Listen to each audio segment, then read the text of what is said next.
नमस्कार मित्रांनो, रितेश देशमुख यांचा बहुचर्चित आणि त्यांचा ड्रीम प्रोजेक्ट असलेला राजा शिवाजी हा चित्रपट काल 1 मे रोजी प्रदर्शित झाला आणि काल 1 मे रोजीच रात्री 10:15चा हा चित्रपट मी पाहिला. जवळपास मराठीमध्ये 3.25 तासाचा हा चित्रपट होता आणि हा चित्रपट पाहून मी रात्री बहुतेक दीड पावणे 2 वाजता बाहेर पडलो आणि आज सकाळी शनिवारी तुमच्या समोर हा रिव्ह्यू सादर करतोय. तर मला कसा वाटला रितेश देशमुख यांच्या शिवछत्रपतींच्या जीवनावर आधारित असलेला राजा शिवाजी हा चित्रपट. मित्रांनो, रितेश देशमुख नेहमीच आपल्या इंटरव्ह्यूमध्ये सांगत आलेत की मला 10 वर्ष हा चित्रपट बनवण्यासाठी का लागला. खरं तर 10 वर्ष का लागली हा चित्रपट बनवायला ते आपल्याला चित्रपटामध्ये पाहून कळतं. सुरुवातीला हा चित्रपट नागराज मंजुळे दिग्दर्शित करणार होते. त्यानंतर त्यांच्यामध्ये काहीतरी बिनसलं आणि त्यानंतर रवी जाधव हा चित्रपट करणार होते आणि त्यांच्यामध्ये देखील काहीतरी बिनसलं आणि स्वतः रितेश देशमुख यांनी या चित्रपटाचं लेखन, दिग्दर्शन आणि स्वतः त्याने अभिनय केला आणि साहजिकच प्रोड्युसर देखील तेच आहेत. तर या चारही बाजू रितेश भाऊने खूप छान पद्धतीने साकारलेल्या आहेत.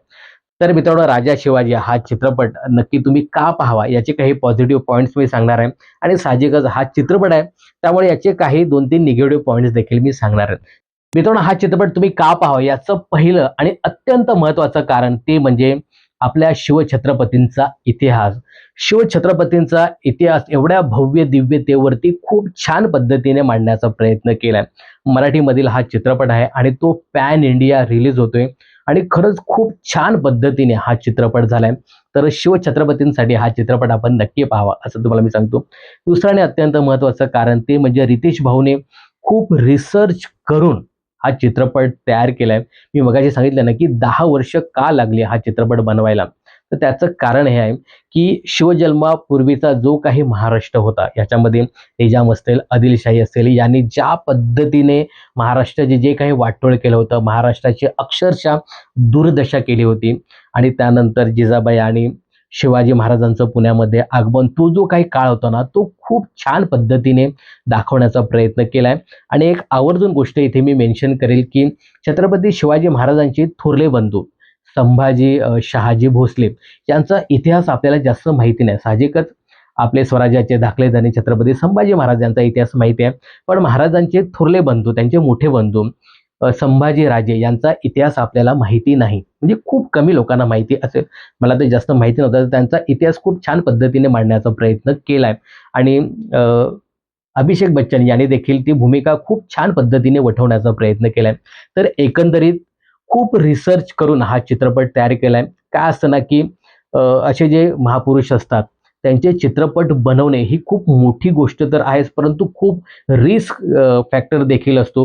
कारण महापुरुषांना मानणारा लाखो करोडोचा समुदाय असतो आणि एखादी चूक जर घडली, तर ती चूक किती महागात पडू शकते हे आम्हा सगळ्यांनाच माहिती आहे. तर रितेश भाऊने कुठेही गालबोट लागू नये याची दक्षता घेतली आणि खरंच खूप रिसर्च करून हा चित्रपट बनवलाय.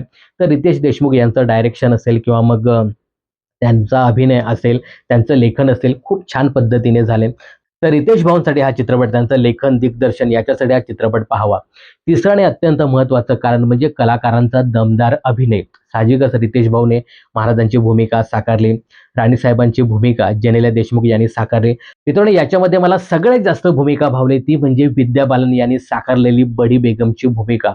त्यांचं बोलणं असेल, त्यांचं चालणं असेल, त्यांचा एक तो औरा, तो रुबाब आणि जी काही सत्तेची लालसा वगैरे ती खूप छान पद्धतीने मांडण्याचा प्रयत्न विद्या बालन यांनी केला.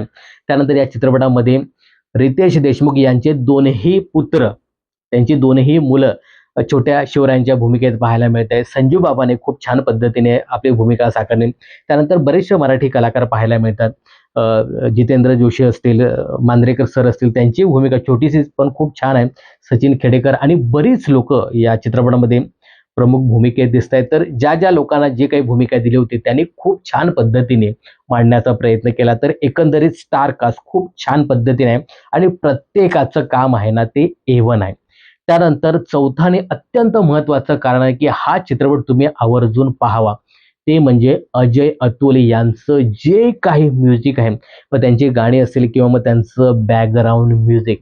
म्हणजे एखाद्या ठिकाणी रितेश भाऊ यांचं दिग्दर्शन कमी पडत असेल किंवा मग कलाकारांचा अभिनय कमी पडत असेल, त्या ठिकाणी अजय अतुल यांचं जे काही बॅकग्राऊंड म्युझिक आहे ना, म्हणजे कमाल मित्रांनो.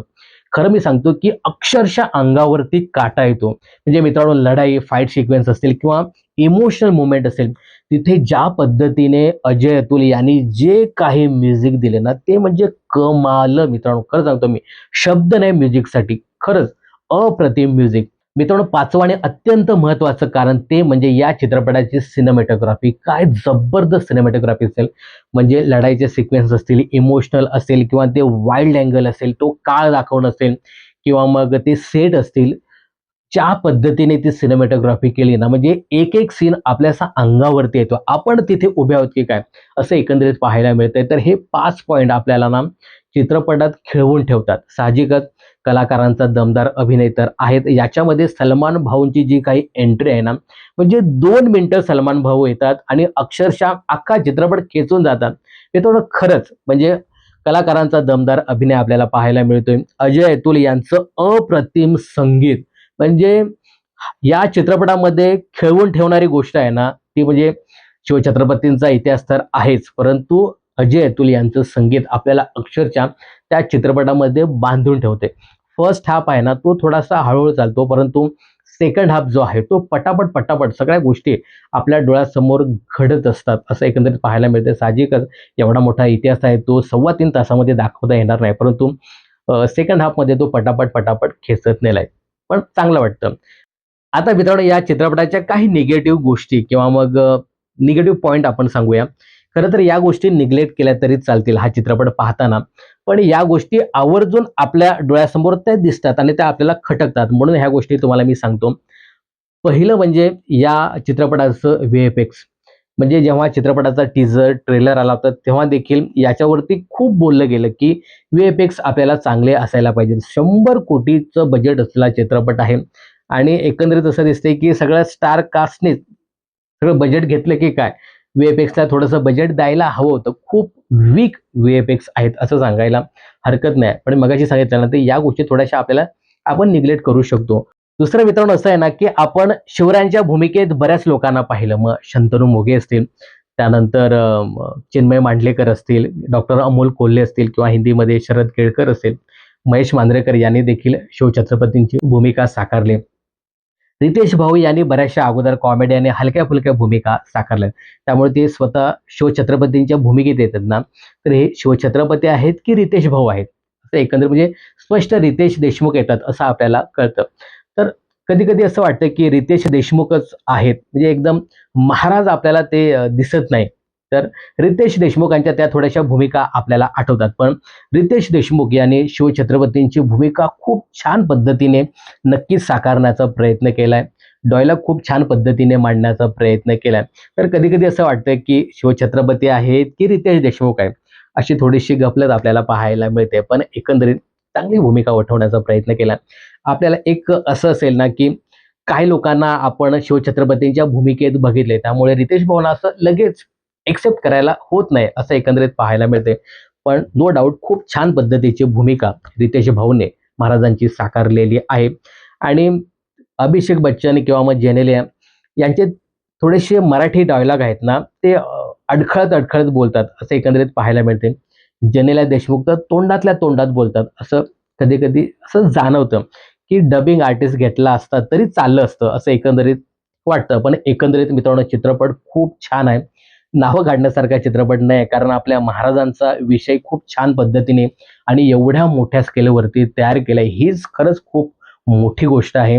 जवळपास 100 कोटीचं बजेट असलेला हा चित्रपट आहे आणि पहिल्याच दिवशी हा चित्रपट निदान 11 ते 13 कोटी कमवणार आहे आणि जवळपास मित्रांनो 100 कोटीचं बजेट असलेला चित्रपट ऑलरेडी या चित्रपटाने 180 कोटी कमवलेले आहेत. मग ते ओ-टी-टी राईट्स असतील, गाणी असतील किंवा मग सॅटेलाईट राईट्स विकून त्यांनी ऑलरेडी पैसे कमवलेले आहेत. त्यामुळे म्हणजे हा चित्रपट अगोदरच रिलीजच्या अगोदरच ब्लॉकबस्टर ठरलेला होता. त्यामुळे मित्रांनो साहजिकच हा चित्रपट रिलीजच्या अगोदरच ब्लॉकबस्टर झालाय आणि रिलीज नंतर तो होणारच आहे. असा खूप छान चित्रपट आहे आणि हा चित्रपट तुम्ही आवर्जून नक्की पाहावा, असं तुम्हाला मी सांगतो. जर तुम्ही हा चित्रपट पाहिला असेल तर तुम्हाला कसा वाटला? कोणाचा अभिनय तुम्हाला आवडला? हे कमेंट्स करून नक्की सांगा.